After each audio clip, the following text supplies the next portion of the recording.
Forget the ghoulish away form. There is no need to panic this Halloween weekend, as it's a return home to Fortress Abbey Stadium. It's time to think of cup glory as we entertain a tie against a non-league opponent. Surely there's absolutely nothing to be frightened of. Right? Right? Hello, and a very warm welcome to Under the Abbey Stand. I am Jordan Warland. This is your preview show, your Friday preview show. So a big happy Friday to all of you. It's a special Friday as well. It's Halloween. It's Halloween Friday. And joining me this Halloween pod, it's the creepiest UTAS panelist going. It's, of course, Jack Swindlehurst. What an introduction. I've had varying levels of introduction this season. More complimentary from Julian, but more on brand from you, which I like. Well, that's what I was thinking. I've been noticing all the jolly niceties in the backslapping in the intros. I'm not here for it. No, it makes me sick. It's disgusting behaviour. FA Cup weekend, Swindle, home to a non-league team. How are the nerves? It's one of those. It's a day out for a team like that who've got an interesting history, certainly recently, and days out like this are good. They've had a few rounds of the cup already. It's a real banana skin day for Cambridge United, and one of those that you dread a little bit as a fan because gone are the days of replays, and of course a replay Tuesday trip to Chester would be a nightmare, but it's all done on the day, and to kind of be dumped out of the cup at this point in the season to a team like Chester would be difficult to take, certainly as we're bragging about our home form so much. So it's kind of important that we get past them, I think, in my mind, and I imagine they'll be bang up for it. But are you nervous, Swindle?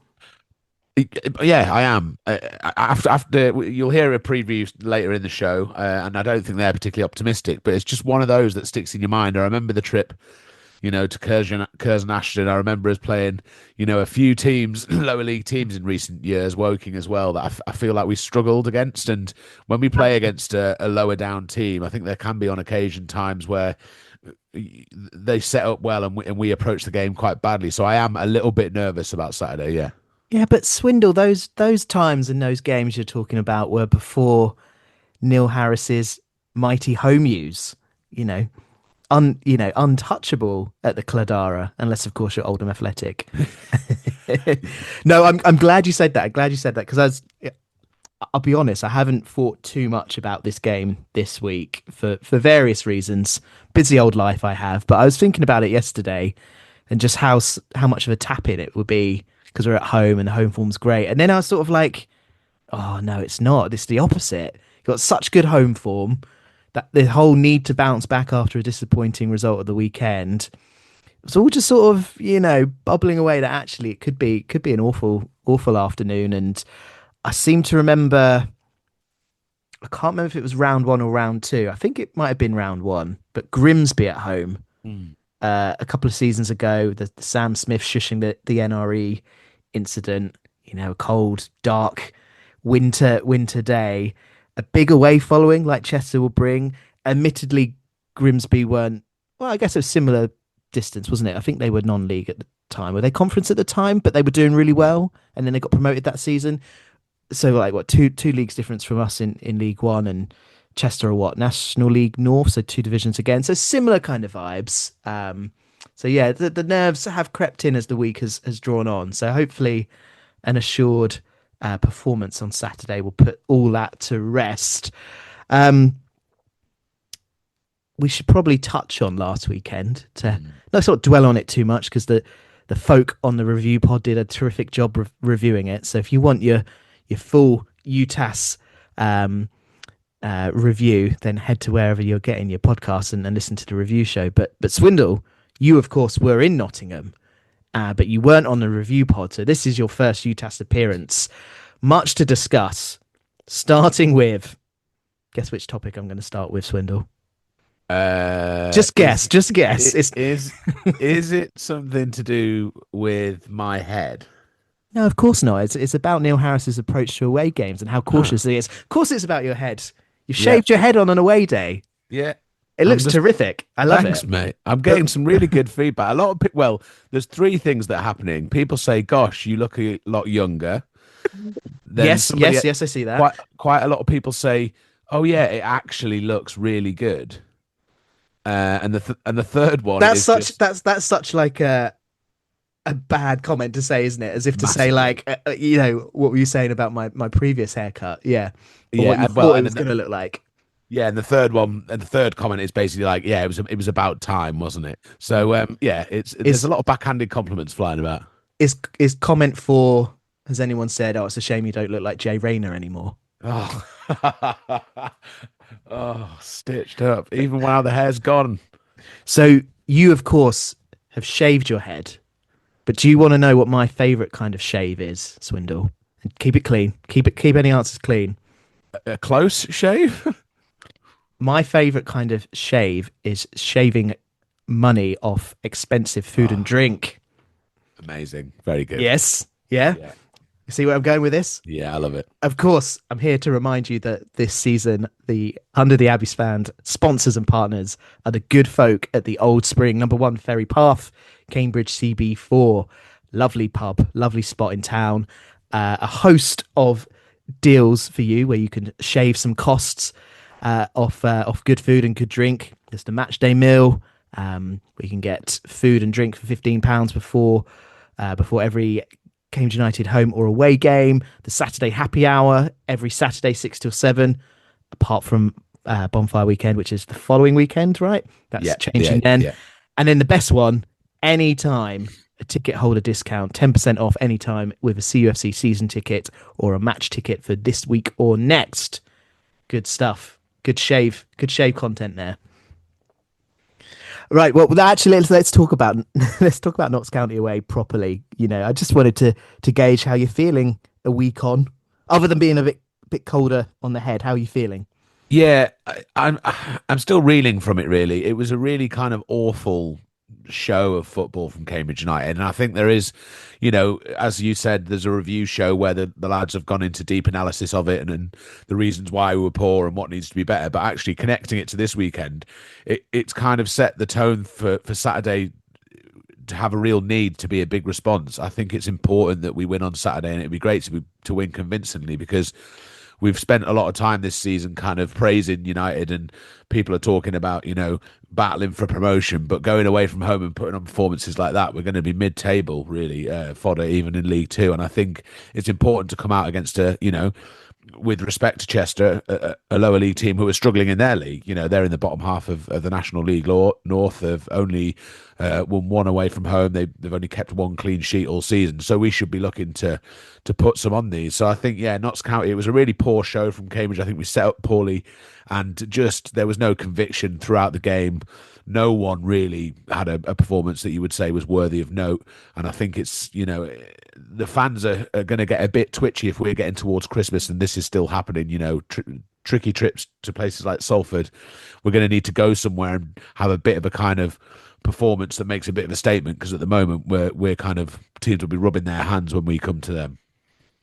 It's the $1 million question, isn't it? And it's been discussed on this pod before, and I can't remember who has and who hasn't commented on it. But I'll ask you anyway, Swindle. Like, what are your thoughts on how we address this away form and the fact that we're struggling to get the results away from home? It was something that Neil Harris was not massively quizzed on in the presser. Actually, I thought they were a little bit gentle on this topic, but it's something that he jumped to talk about. He talked about the challenges to be good at home, to be good at set pieces, and to be good away from home. And whilst the statistics for those first 2 points are really promising, obviously the away one, as we know, is really poor.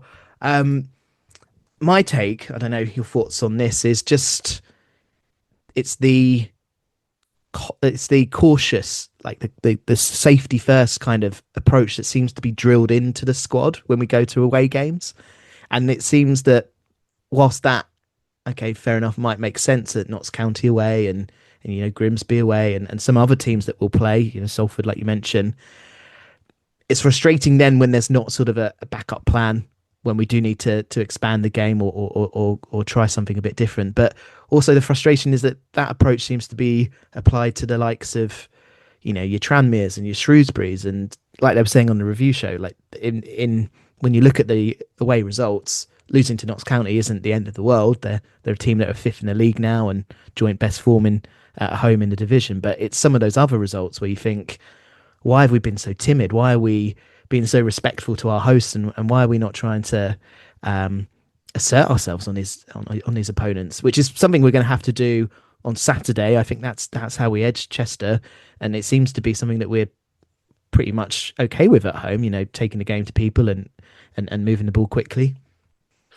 Yeah, I think you kind of hit the nail on the head there. I also think to a point really that we should be going for it against teams like Notts County, or at least giving it something, because we need to decide who we think we are in this league and what our aspirations are, and we need to decide that pretty quickly. If we're marking ourselves as one of those in the playoffs or above, we need to be going to places and offering something. You talk about setting up and kind of playing safe. We weren't just playing safe; we were playing basically anonymous, and we can't afford to do that. There's no point in going to somewhere like Notts County and offering no threat, and down to the point where, like, if it was a very tight 1-0 loss, for example, and we'd offered something, you could kind of forgive it. But I mean, the second goal for Notts County was really kind of poor from a defensive point of view, and it didn't look like everyone was busting a gut in that game. So I do think someone's got to kind of turn around and say, what are our aspirations? Who do we want to be? And then, yeah, you mark out some of the games that are going to be tougher away from home, and some of the bitter pills to swallow when you're conceding very late goals, if you think of Grimsby and things like that. But we have to go to places, and you have to take a risk. If you want to get promoted and get results and score goals, you have to take a risk. So I just don't think we're doing enough of that away from home. I think we've gone too far the other way after an awful season last season. I think somehow with this great home form, it's kind of masked quite how kind of poorly we're managing away games. Maybe not masked now. I think everyone's cottoning on, and it's an important last couple of last few weeks of 2025. We could really do with kind of turning that away form and then into that busy Christmas period and picking up some points on the road. Good stuff. Let's talk about the presser then. What Mr. Harris had to say about our game on Saturday. He talked about the challenge was to be good at home, set pieces, and then to address the away form. But it just got me thinking about the set pieces and how both attacking and defending, our stats there are really impressive. Do you think playing a team from a lower division, and forgive my ignorance, I'm not sure if they're a full-time team or not, so I don't know if you know. Do you think that could be an element which sort of plays into our hands, something that we could, could be the differential on Saturday? It's kind of tough it's also tough to know what Harris is going to do about, like, approaching this game. We'll get on to the kind of ins and outs of United later in the pod, but I mean, there's some interesting selection choices, and I would really hope that he goes for this game. And I think, we're so dangerous from set pieces. That's a huge part of our game. I hope that there's no kind of, when you go too far the other way, I hope we don't compromise ourselves by trying to go for it too much, or trying to play a different style of football, or overthink the game by trying to, like, set up to play against a lower league team. I think Harris should do what we do in the other home games, and set up similarly as much as we can, even though we might have a lack of personnel in certain places. And yeah, just go for it, and yeah, do the things that have been working, and set pieces are a massive part of that. And I think we could bully them. You'll hear from Neil later in the podcast, the Chester fan, saying how weak they are defensively. He thinks actually their midfield and forwards are quite strong, and he thinks the defense is weak. So we have to make ourselves kind of try and target and exploit that, because if he's saying that and they're 17th in National League North, then we should certainly be looking at they've got a -5 goal difference. They've conceded 22 goals in 13 games. At that level, we should really be looking to not just get past Chester. We should be looking to score sort of a few goals past them. Goalfest, that'd be nice. I can't help but laugh when you sort of mentioned that an opposing fan mentioned their weakness and it was their defence, because I just get flashbacks to the Notts County fan that mentioned their weakness was their goalkeeper, who I don't think had anything to do last weekend. So let's hope we correct that pattern. You talked about how Neil Harris might approach the game. I'd like to get your thoughts on that, because in the presser, he talked a lot about the integrity of the cup, and he sort of wrapped up the presser when being asked about the squad. He said words along the lines of, he takes the cup seriously and integrity, and it basically implies that he's going to put out a strong side. Do you believe him? Do you think he's bluffing? Like, what's your take on this one? I think I probably do believe him. I think Harris is probably under the impression that these players need to kind of stake their claim and give something back to the fans as an apology. I really hope he doesn't kind of mix it all up. I hope it's quite a similar team that that went out at Notts County, and obviously there's the glaring injury to Lavery, which we'll talk about later. But I would hope that there's some pretty high profile team players in that team, and they go for the jugular really, because it would be setting himself up for a fall. And it may also, I think there's a lot of people who are kind of on the side of we need to embed the youngsters and get youngsters playing. But I think it's quite a big thing. You see it in the FA Cup third round sometimes when a Premier League team tries to bloodload the youngsters against the lower league team and comes unstuck. And I think you have to be very careful when you're doing that and in what manner. And given we've got a midweek game against Brighton under 21s in the other cup, I think there's certainly time for youth to get a look in. But I would say I'd really like Neil Harris to kind of set up strongly and go on the attack for this game on Saturday rather than, inviting any pressure. Do you think the squad's outlook or the mentality might be a more sort of at ease, that this could be like a welcome distraction, like this is a good opportunity to sort of correct what went on last Saturday, or do you think actually the players might not be feeling as downbeat as we are as fans, because last Saturday they were clearly drilled to play in a certain way, in a certain tactic, and for a good hour that was working? Do you think maybe it's more the fans that are a bit disappointed by Saturday, or do you think that the players will be disappointed by the latter stages of the game and the goals conceded? And do you think this game on Saturday could be a welcome distraction for the players to sort of, I don't know, have a bit of freedom and try and put on a show? I really hope the players are kind of bitterly disappointed about Saturday, because the game plan is kind of the whole essence of what we're talking about. It worked for an hour, but I'm not necessarily sure that we should be trying to kind of soak up all that pressure and grind out games like that at this level. I think we've spoken in previous pods about having one of the strongest squads in the league. I think we should be setting up a bit more kind of assertively in games, and I really hope they are disappointed. And I hope this is that welcome distraction. I think the FA Cup first round can stifle teams who are on good form, at this point in the season. But if you're having a bit of a patchy run of form, it can actually be really good to kind of break up the league start and then, get a good game. And sometimes it'll be, a scraped result, but it might just kickstart your season. We've seen it happen for us, and we've seen it kill some of our momentum in previous seasons when we've been doing well. But hopefully it's the prior in this sense. And I really hope that he goes out there and we go for it. And I really hope the players are up for it. I imagine there's some narrative where players kind of take their foot off the gas on a cup weekend, and I don't think we can afford to do that. I really hope we're all, going for it. Obviously, we don't want anyone to get injured, but that doesn't mean I don't think we shouldn't be going at 100% for this game. And hopefully, we can kind of give a good response to the fans. I really hope the players are, bitterly disappointed by the performance last weekend. Two big bits of injury news that were discussed in the presser. The first one, the big one that you've alluded to earlier, Shane Lavery. It was confirmed by Neil Harris that that favourite phrase of ours, 6 to 8 weeks, is being rolled out again. Desperately disappointing to not have him. It feels like he was building up some form. What's your take on this one, Swindle? Where's your head on this injury? Because I've got so many different kind of opinions in my mind. Yes, he's a quality player, but if you total up the number of weeks, like actual weeks that we've had him available between August and Christmas, it's not many, is it?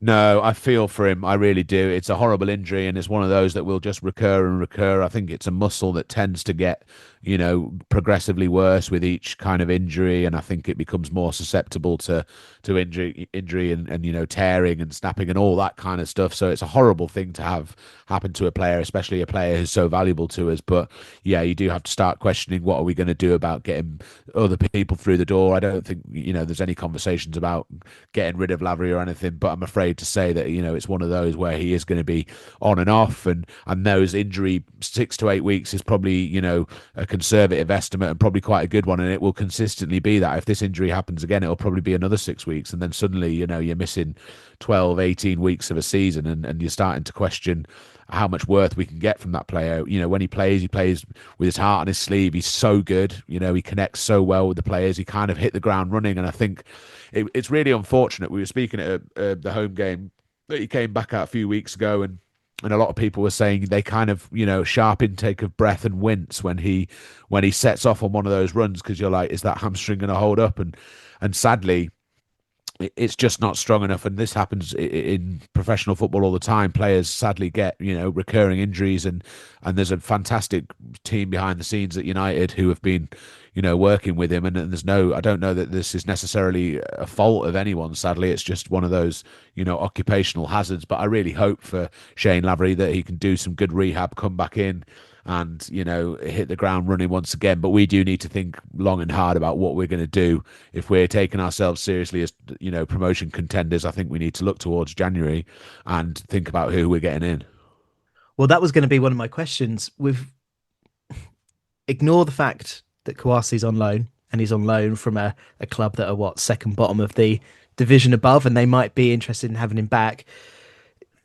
Are you looking at two strikers through the door in January because of, you know, what we've had on display so far this season? You know, Kachunga got a couple of goals in, you know, in the Virtu, and you thought, oh, maybe he might be starting to find some form, but has dropped off again.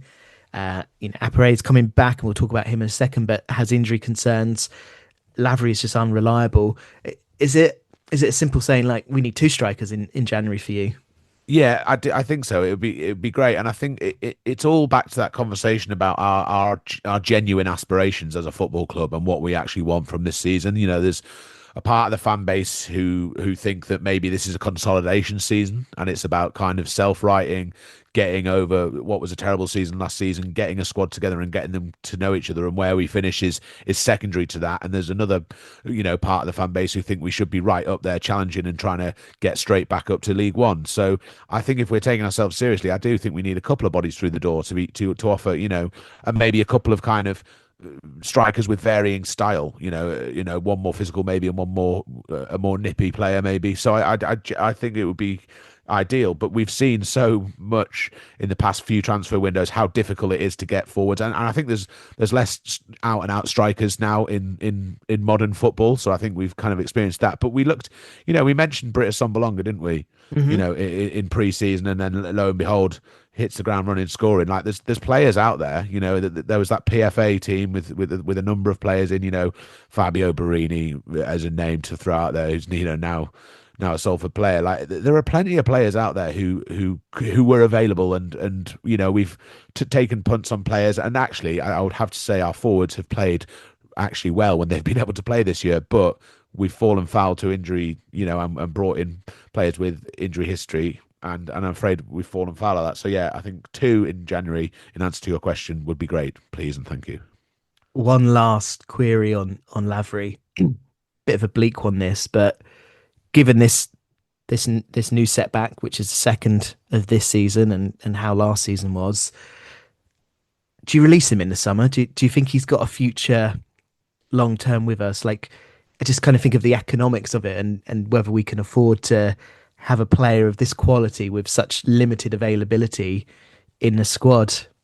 If we stay in League Two, keep him. If we get promoted, I'm afraid to say release him. Yeah, I'm sorry. That sounds horrible, isn't it? But it's Well, it's no, the, it's not that horrible, because you did put forward a scenario where you keep him, whereas I think there'll be some people listening to this that would be of the mindset of let him go, and I don't know, does he get another league club based on the injury record? It's a really tricky one because the quality is clearly there. I think that's the redeeming thing. Like, I think he's so good, and like he's not. He doesn't seem to take very long to get back to it. So like, he's got a selling point, which is I'll play half your games, but I'll get goal contributions in three-quarters of the ones that I feature in, or whatever. Like, Mm. so there are redeeming factors there. But I really feel for him. I hope somehow they can find some way of getting this enough tape round his thigh to stop feeling in his hamstring or something. But at the moment, I think it's a bit bleak for him. But yeah, sending all the best, and hopefully we'll see him, before the new year. You lose one, you gain one, is what Neil Harris said in the presser. He's referring to the fact that Louis Appere is back in full training. This Saturday comes too soon, but he is touted to take part next week in some sort of guise. Minutes on Wednesday against Brighton in the must-win Vertu showdown. Um, that's good news, right, Swindle? That we've got Apre back. Yeah, love to see it. Welcome back, the Labrador. I think it's absolutely fine. Even if he was ready for Saturday, I'm happy to not have Appere playing in that. I've gone on and said about how I want us to take that really seriously and put our strongest team out. What would be really crap is if we played that game, brought Appere back in, he played 40 minutes and then got shipped off and was out for another 6 weeks. So I think there is you can wrap him in bubble wrap till the really important Vertu game in inverted commas, and then just try and kind of ease him back in and hopefully really rely on him and see how him and Kouassi kind of pair up and how Neil Harris chooses to use them both, whether he chooses to use them, in tandem, or if they kind of, one or the other. And as you mentioned, Kachunga kind of being another kind of attacking option too. So yeah, a bit of work for Neil Harris to do. Great to have Appere back. He's that poacher that we need. Games like Notts County, if we'd had an Appere and one of those loose balls, it could have been a different story. So yeah, nice to see him back, and hopefully he can stay fit. Right, that is the presser covered. Let's move on to Chester in more detail. And what better way to start, Swindle, than your chat with a Chester fan? Right then, news fans, I'm very delighted to be joined by Neil Bellis of the Blue and White Chester FC fanzine. Neil, thanks for joining us. Oh, yeah, pleasure. Great to have you on. A long time since Cambridge United and Chester, as a whole, have come up against each other. Tell us a bit about the history of the Blue and White fanzine. So the year after we reformed, so the second year, the club, the new Chester FC, was playing. Me and my brother basically were on a way home from a match and thought it'd be nice to bring back a fanzine, because it had been having previous fanzines, but there hadn't been one for maybe 5-10 years or something like that. So there wasn't one going at the time, and I was trained to be a journalist at the time, and so we both liked writing. We were both doing blogging and stuff at that point. So we thought, well, we'll just try and do a print fanzine, and we've been going since then. So it's been 14 years. So that's not bad. And we've been nominated for Fans of the Year, I think 4 times, but we haven't won yet. So the most, I think we're the people who've been nominated the most and not won. So that's quite good. Yeah, we're familiar with the being nominated and not winning. Yeah. I blame big clubs looking down on small clubs. That's the reason. But yeah, so we've been going since then. So it's been really, really good. Still enjoy doing it. We do 3 editions a season. I'm fairly sure we've never mentioned Cambridge United, but I do remember last time we played you away, we actually won. So that was I think it was 1-0, and we got relegated that season, but reprieved. So, and it was like the second to last game of the season, so we nearly stayed up on our own merits, and because we beat you away. But there we go. I remember walking through the Cowfield. Good times. Yeah, all still there, all still the same, and we still love gifting teams victories as well. So nothing's changed there. Yeah. So if we look at a bit of Chester's form this season, currently sitting 17th in National League North after 13 games. How has the start of the season been? Yeah, not good really. So last season we finished, I think, 4th, and we lost in the playoff final. We lost obviously some of our better players because of that, really. Particularly a player called Harrison Burke, who got bought by Walsall. And he was one of our centre-backs, and he was absolutely fantastic. One of the best players I've seen play for us in a long, long time. And this year, our defence has just not been up to it. So going forward, we look quite good. Our midfield's pretty much the same as last year, so pretty good. But defensively, we're not where we were. We've tried I think we've had 6 centre backs already this season. So some of it's been injuries, some of it's been, poor form and things like that. And then we've also had 3 goalkeepers already, because where we're at, we tend to loan goalkeepers from Premier League sides. So we've had like Harry Tyra, who's now in the Football League. And last year, who did we have last year? I've forgotten his name off the top of my head, but this year we loaned a guy from Wolves, and he got injured in the first game. And then we had an emergency loan for about 2 months from a guy from Stockport who wasn't great. He was all right. And then the new guy, I can't think where he's from, but again, he's not brilliant. And they're all young lads. They're all like 17, 18. So learning the game. And sometimes you strike gold. Because we had a lad, I think it was from Wolves last year as well. So we've had Wolves 2 years in a row. And he was great, did really well. And I think he's higher up the pyramid now. And then we had Harry Tyra, who was great. And we've had Will Stanway, who was actually our player, who we sold on to Barrow. So we've had loads of goalkeepers gone to the Football League, but this season I don't think he's up to the same standard as previous seasons. And we've lost our best centre-back, and we just haven't been able to we've only kept 2 clean sheets all season, and that's been in the last month. So you can see where the problem is really, is our defence is poor, particularly high balls into the box. Just can't defend them. So there we are. A lot of that sounds very familiar. Yeah. I can empathise. But if we turn our attention to the cup, a nice cup run already. Obviously, starting off with a victory away at Stalybridge, and then thump incursion in Ashton, and then a replay victory against Morecambe. So some good form in the cup already. Yeah, I mean, this thing, because we're not on our day, we're quite good. We can beat teams, and we still got the core of a team that finished quite high in the league and got to the playoff final. So it's going forward. It's not really a concern. I think maybe our number 9. Tom Pearce last year was in great form and scored 19 goals. And he's not really replicated that yet. We brought in another kind of central striker called Ofran Zanzala, who is good, but is not a very goal scoring type of player. He's one of those ones who kind of sets things up and brings people into play and things like that. So if we're on our game, we can score goals and cause problems and all of that. So that's not too much of a concern. It's really is defensively we're not good at the moment, and we haven't been all season. So when we do well, like Morecambe, we didn't play great, but we stayed in it and scored at the end, which was nice. And then the home game, the replay, we absolutely dominated that. That was probably the first game all season we absolutely dominated, and they were league above and were Football League the year before, so that was a really good result. I obviously know they've been going through a lot of financial problems, so there is a bit of a caveat to that, but it was still an excellent game really for us. Yeah, you've got to beat the team in front of you, and have absolutely done that. A cup run can really turn a season around, so you never know.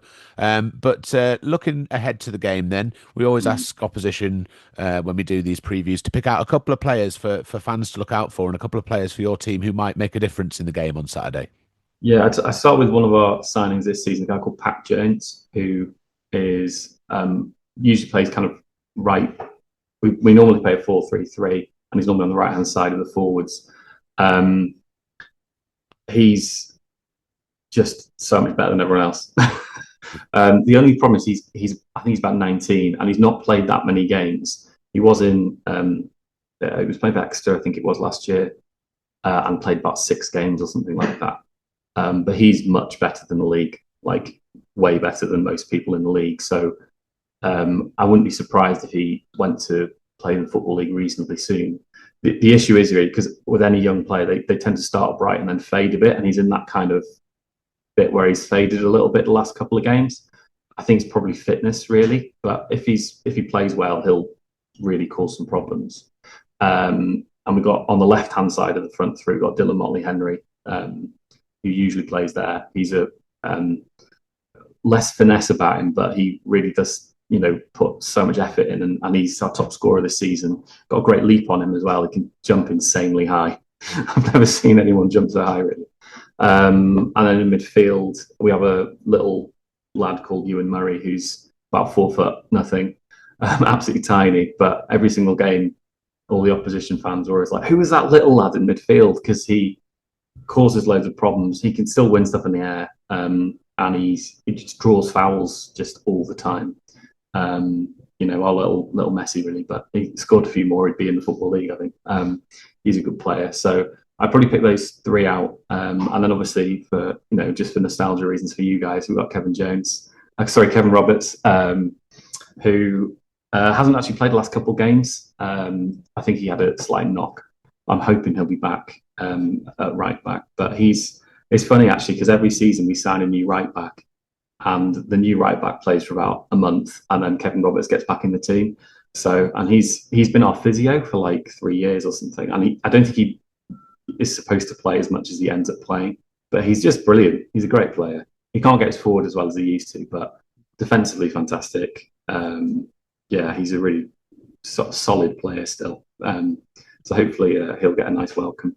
But he didn't play last game, so he might not play this one. But I don't know. We'll see.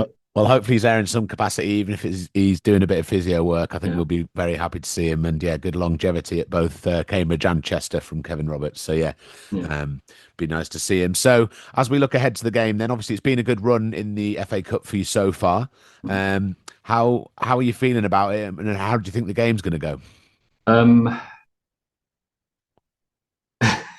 Not good, I think. Obviously, your home form's very good, and we've won one away all season against a terrible team. So I can't see it, to be honest. But it's the cup; it might happen.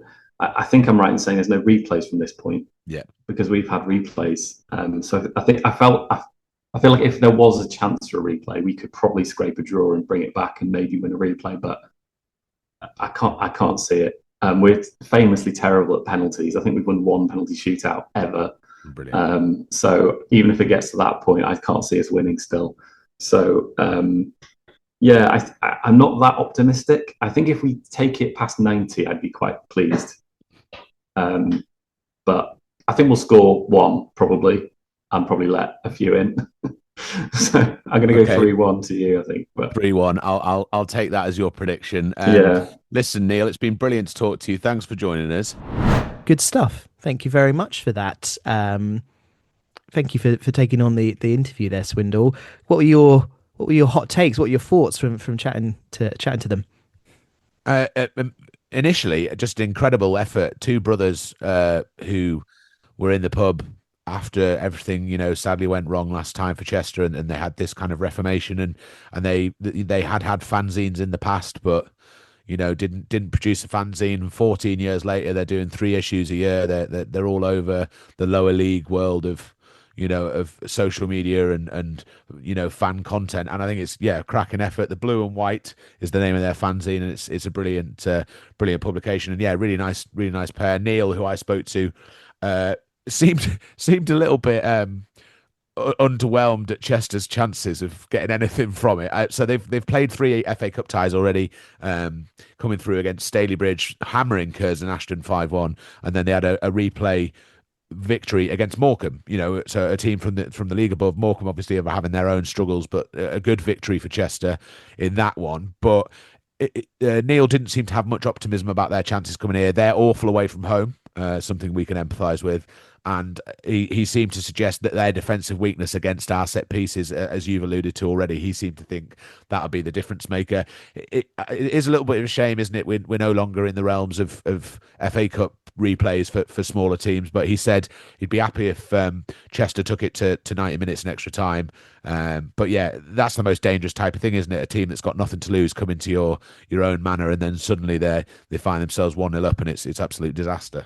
Well, that was what I was gonna ask. Like, what doubts or worries do you have about playing that underdog? Is it just the fact that they're just going to up their effort, and they're just going to try harder, and they're going to battle for those second balls and maybe be a little bit more up for it than we are? And you've got some players in our squad that maybe are a little bit sort of more mellow in their approach to winning the ball and things like that. Where do you think Chester might have some joy? So they've got a couple of players who I think can be really important. Dylan Motley Henry scored the winner against Morecambe in the last round, and they rate him massively, a forward for them, and somebody who I think might kind of cause a few problems at the back. He's a bit of a journeyman, only 28 years old, but he's been all over the place.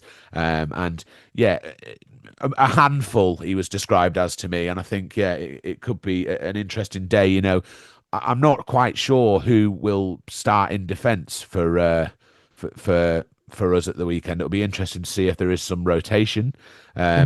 and kind of how that would do. But if there's one of those centre backs who's not playing as much as week in week out, it might be interesting to see how their forwards kind of prey on that. There's another lad that they brought in, Frande Zanzala, and they're saying that looks like he's wants to just about he's just about on the cusp of being really good and just hasn't quite hit it yet, but he's got experience in higher leagues as well, so they'll be hoping that he hits it. So there's a couple of players in there who they've kind of feel might be a cut above, and watch out for their little Welsh Perlo, they call him, Ewan Murray. Apparently he's absolutely awesome playing in the middle of the park, and apparently every opposition fan asks who he is at the end of the game.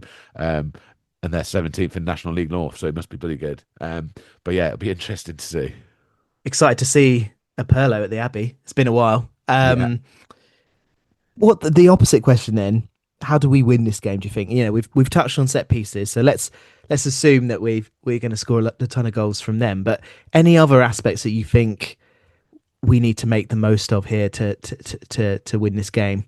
I think it would be great to see us absolutely boss possession and take care of the ball and absolutely knacker this team out. Stamina is going to be a huge aspect in this game, and we should be looking at a team like this and thinking, let's use that ball, let's pass it about. Let's get everybody on the ball and having a touch and moving the ball about, and then giving it some purpose and scoring goals like that. Of course, set pieces are a great thing to have in our arsenal, but against a team that we should be superior to, it would be great to kind of score some goals from open play and show that we've got the ability with the ball at our feet. We've got some amazing ball playing players in there, and to give them a chance for a bit of freedom against a team like this could be amazing. I mean, I'm hearing myself say this and it's just making me shudder from when I'm stood in the Abbey at 4:45 in the freezing cold on Saturday, having just witnessed an absolute 0-0 dross game and the prospect of another half an hour after penalties. I really hope that we can actually turn it on a bit, because I think the fans, for all that the home form's been fantastic, I do think the fans are owed that a bit, and we've managed games really well and played some brilliant football at times, but this is a real opportunity for a bit of a kind of statement from the players. Some of those players need it as well after Saturday. Yeah, I would agree with your thoughts there on how we win. Boss the possession, and Neil Harris was sort of saying in the presser, move the ball quickly. I wonder if another way that we might be able to edge it is making the most or taking advantage of their defensive frailties, which you've talked about on the pod so far, and the Chester fan mentioned. And with that in mind, I just wondered, Swindle, lineup wise, would you maybe revert away from two up top and maybe go with sort of a 3-man sort of attacking midfield trio behind a lone striker, which I assume you're going to say you think will be Kouassi, or do you think 4-4-2 is better for sort of getting at them and so forth? I think that attacking three behind could actually work, and it would be Kouassi. Yeah, I think it could be a day for someone like Ben Knight to come in and just kind of have a bit of a freedom role in there, and that cut above quality should show on a day like Saturday. I think the gulf between where he supposedly has come from and played with and his style of play down to National League North, I think it could be a really good day for someone like Ben Knight to come in and run the game from in there, and I just really hope that everyone's like bang up for it. It is one of those that is a slight worry, just from attitude wise, but I think get Brophy back in as well. I know Brophy's important to us, but he loves to play, and I think he could have real fun in a game like this. How are you lining up then? Because I would just assume that if you're going to have three behind Kouassi, it would be Mayer, Kai, and Knight. But you mentioned Brophy there, so would you maybe have? Well, I'll let you answer. How are you lining up?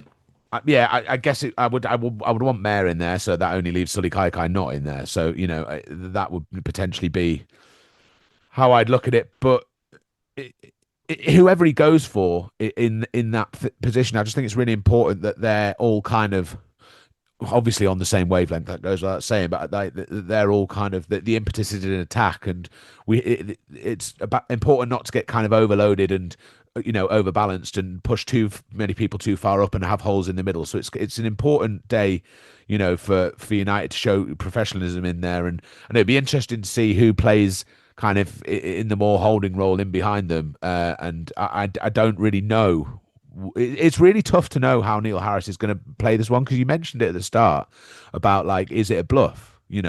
This whole is really important, the credibility of the tournament and all that. And I know that Neil Harris probably believes that, but I'm sure there's, a devil on his shoulder saying, let's rest all these lot and stick a load of younger players in and underplayed players in, and we still should be able to win it. But yeah, I hope he goes strong, and I hope he goes attacking with like you say, one up top and then three behind, and really going for it. This is where you ask me what I think the lineup's going to be. What do you think the lineup's going to be? Oh, so well, glad you asked, Swindle. There's what I think it will be versus what I would like to see him try. So I think he will revert to the 4-2-3-1. I don't think Brophy comes. Well, actually, no. Yeah, maybe Brophy comes in. Maybe it's like Brophy, Kai, and Mayer across there. But yeah, same as you. I would quite like to see Ben Knight have a role. I think he sticks with Ruddock and Bull, and in the back five, the only change that he might make from Notts County away is maybe Gibbons for Bennett. So I don't think he'll do too many changes. I think he'll keep it strong. What I'd like to see him try, Swindle, because it's the FA Cup, and then there's an opportunity to sort of try some new ideas here. I'd like to see a 3-4-3. Okay, so you get Jobin in the back three there. The other two roles, I'm not too bothered if it's Morrison and Watts or Morrison and Parrington. I'd like to see wing backs with their natural feet. So Mayer out on the left and Bennett coming out on the right, because I think that would address the lack of pace that we seem to have in midfield at the moment. Ruddock, Bull, McLovin, even Corey Smith. That none of them are particularly quick, and I think we're lacking there. So maybe bring in some wing backs, and then with Lavery out and me not trusting Kachunga and Apre not ready to play, I'd play Kouassi through the middle, and then Kai and Knight either side of him. I think. I love it. What do you think? You're a football visionary, Jord. You've gone mad with power, but I love it. It would certainly be interesting to see if there is a kind of experimentation angle. I wonder if, with everything kind of that's gone on, and also with this Brighton game, because it's rearranged, isn't it? This Brighton game, this should have already been. I mean, that adds to the pressure because we go into Wednesday night knowing what we need to do, Swindle, and we need a result because we're down to third in the Virtu table. I'm sorry, Jordan. I'm not going to partake. You're not looking worried. You're not looking to be taking this serious. I'm not partaking in this pizza Virtu nonsense. All right. Well, I'll see you at Wembley. Yeah, you will. Seems like a good time to talk about predictions. Score predictions. Oh, it's $1 million question, isn't it? I really, I'm really divided on this. I'm kind of conflicted. There's two very different Cambridges that could go out there on Saturday, and it could be a really horrible day. It could be. I think United will have enough to win it, regardless of the performance. I think Chester will come and they'll give it a go, but I think ultimately United will win it. I'm going to be optimistic. I think Chester will get a goal. I think we'll win 3-1. That's funny. I had 3-1 in my mind as well, because I was thinking it's either going to be sort of 2-0 and then we sort of keep it tight and they get another goal. So maybe a 2-1. But I also had 3-1 as a thought. Maybe, we go up the other end after they've got their consolation and make it safe and make it 3-1. So I'm going to agree with you, Swindle. 3-1, off into the next round we go. It's important we win, because we need some justice. Yeah. We need some justice for Chris Holroyd against Chester. Anyway, we one last thing. We haven't mentioned their player physio, Kev Roberts. I didn't realise he was physio. Basically, I knew he played for them, and you mentioned earlier that on text that he's been injured, might not play. So basically, he's been there for 6 years. He's played 180 games. They bought him as like a utility player and somebody who would play very little. And I think he was doing a physio course or whatever. And since then, he keeps on they keep on signing players, and then that player will play for about a month, and then he comes back into the team when they don't succeed. So he's played an awful lot of games, but has also been like an on-off physio for them for the past 3 years as well. So he has been injured. Hopefully, we might see something of him. We might even see him like with a bag of water bottles running on the pitch when someone gets injured. We don't know, but he'll probably be at the Abbey on Saturday. Be there with the magic spray. Like, excellent. Yeah, I was a big fan of Kev Roberts. Obviously did so much for us in that promotion year and the FA Trophy. I think he ended up being captain by the end. But yeah, good to see him back at the Abbey.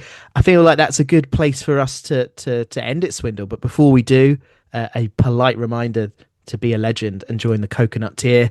For a mere £5 a month, you get a whole load of great content, at least one article every week. There's a Get Your Stats Right article that went live this week. Bonus podcast content. We had a bonus podcast drop this week. And yeah, loads of other bits and pieces throughout the season. And if you're really quick and you get your membership sorted by midnight tonight, if you're listening on Friday the 31st, of course, you will be entered into the hospitality competition, because according to the script, you've got to be a member in November. So, well, by the time of November, when we'll do the draw, I wonder when we're going to do that. Yeah, I think we're doing that live on a pod, which might be the review one, or it might be the next preview one. So you have to listen to both to find out if you've won or not. Swindle, I've kept you from the tinfoil FA Cup creation that you're working on. So I'll let you get back to that. Remember, be careful with scissors. Don't run with them, and be safe. Thank you very much, Jordan. It's been a pleasure to spend my Friday with you. Thanks for listening, everyone. We will be back with the review show on Monday.